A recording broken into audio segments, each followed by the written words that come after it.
என்ன நிஷா, என்ன யோசனை?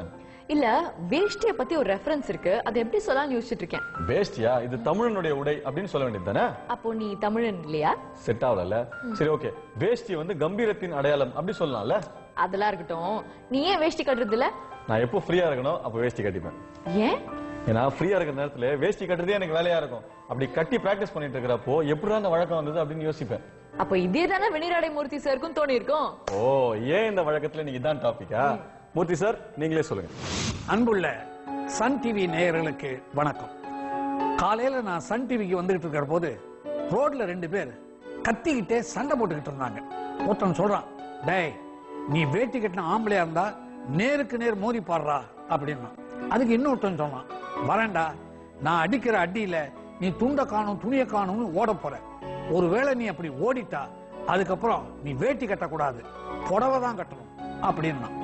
ஆமா, அவன் ஏன் வேட்டி கட்டின ஆம்பளைன்னு சொன்னான்? பேண்ட் போட்ட ஆம்பளையா இருந்தா இல்ல ஜீன்ஸ் போட்ட ஆம்பளையா இருந்தான்னு ஏன் சொல்லியிருக்கப்படாது? ஒருவேளை இன்னைக்கு ஆண் பெண் 2 பேருமே பேண்ட் ஜீன்ஸ் போடுறதுனால அப்படி சொல்லியிருப்பானோ? நோ, அப்படி இருக்காது. ஏன்னு கேட்டீங்கன்னா, பாரம்பரியமா நம்ம நாட்டுல ஆண்கள் எல்லாருமே வேட்டி தான் அணியிறாங்க. இது நம்ம நாட்டுல மட்டும் இல்லைங்க. அண்டை நாடுகளா இருக்கிற பாகிஸ்தான், பங்களாதேஷ், நேபாள், ஸ்ரீலங்கா, மற்றபடி கிழக்கு ஆசிய நாடுகள், அரபு நாடுகள் எல்லாத்திலையும் வேட்டி தான் அணியிறாங்க. நம்ம நாட்டுல தமிழ்நாடு, கேரளா, ஆந்திரா, கர்நாடகா, மகாராஷ்டிரா, குஜராத், பீகார், மத்திய பிரதேஷ், பெங்கால், ஒடிசா, இந்த மாநிலங்கள் எல்லாத்திலையும் வேட்டி கட்டுறவங்க தான் அதிகம் பேர் இருக்காங்க. இந்த வேஷ்டி கட்டுற பழக்கம் எப்போ எப்படி ஆரம்பிச்சது? இத பத்தி ஒரு சுவாரஸ்யமான தகவல் இருக்கு. மகாபாரதத்துல வர அர்ஜுனன் ஒரு நாள் சாயந்தர வேளையில ஒரு நதிக்கரைக்கு போனாராம்.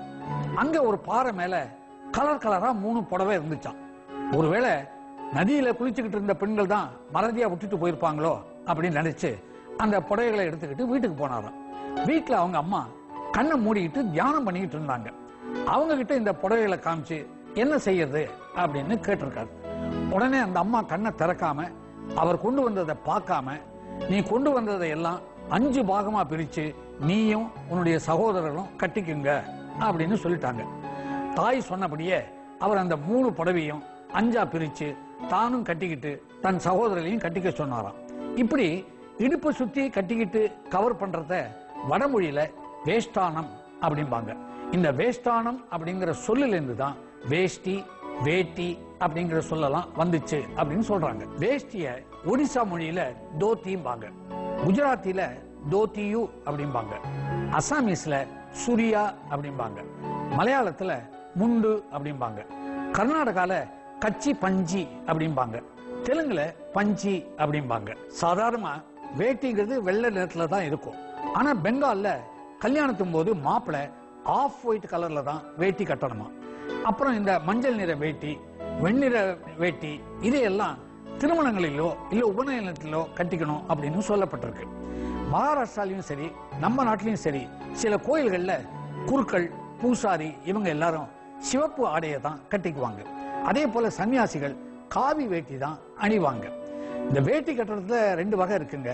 ஒண்ணு, ஒரு பக்கத்தை உள்ள வச்சு இன்னொரு பக்கத்தை மேல்புறமா வச்சு இடுப்புல சொருகிக்கிறது. இன்னொரு வகை என்னன்னு கேட்டீங்கன்னா பஞ்சகச்சம். இதுல 5 முடிச்சு இருக்கும், இல்ல 5 மடிப்புகள் இருக்கும். ஜெயின மதத்தை சேர்ந்தவங்க தைக்கப்படாத துணியைத்தான் கட்டிக்கிட்டு ஆலயங்களுக்கு போவாங்களாம். கேரளாவில் வெள்ளை நிற துணிய முண்டு அப்படின்னு சொல்லுவாங்க. அந்த வெள்ளை நிற வேட்டியில ஏதாவது ஜரிகை கரை போட்டிருந்தா அதை கசவு அப்படிம்பாங்க. முக்கியமான விழாக்கள், திருமணங்கள் இதுக்கெல்லாம் அந்த கசவு உடுத்திக்கிட்டு தான் போவாங்க. பொதுவாவே ஆண்களும் பெண்களும் கேரளாவில் வெள்ளை நிற முண்டு உடுக்கிறது வழக்கம். காலப்போக்கில் இந்த வெள்ளை நிற வேட்டியில கலர் கலரா பூக்கள், பட்டைகள், கட்டங்கள், கோடுகள் இதையெல்லாம் பிரிண்ட் பண்றாங்க. அதைத்தான் நாம லுங்கி இல்ல கைலின்னு சொல்றோம். ஸ்ரீலங்கால சராங் அப்படின்னு சொல்றாங்க. வட மாநிலங்கள்ல வேட்டிக்கு மேல குர்தா இல்ல ஜிப்பா போட்டுப்பாங்க.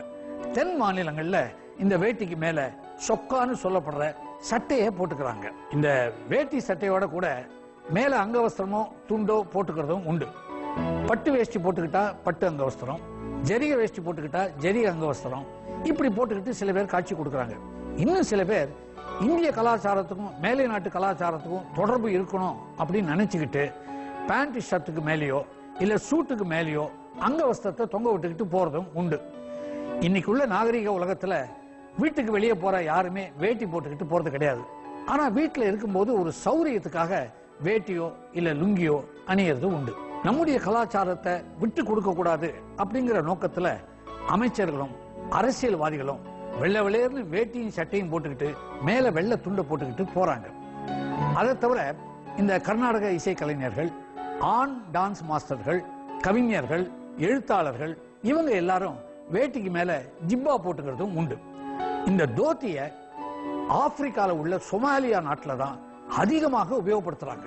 ஒருத்தன் சொன்னா, என்ன கன்றாவியோ தெரியல, என் புது வேட்டியில விழுந்துடுச்சுப்பா, பெரிய கரை ஆயிடுச்சு, என்னென்னவோ பண்ணி பார்த்தேன், போவே மாட்டேங்குது அப்படின்னா. அதுக்கு இன்னொருத்தன் சொன்னா, அதுக்கு ஒரே ஒரு வழிதான் இருக்கு, ஆனா கேரண்டியான வழி அப்படின்னா. என்ன அது, சீக்கிரம் சொல்ல அப்படின்னா. எங்க கரைப்பட்டதோ அதை கத்திரிக்கோளால கட் பண்ணி தூக்கி எறிஞ்சிரு, அதுக்கப்புறம் பாரு வேட்டியில கரையே இருக்காது அப்படின்னு.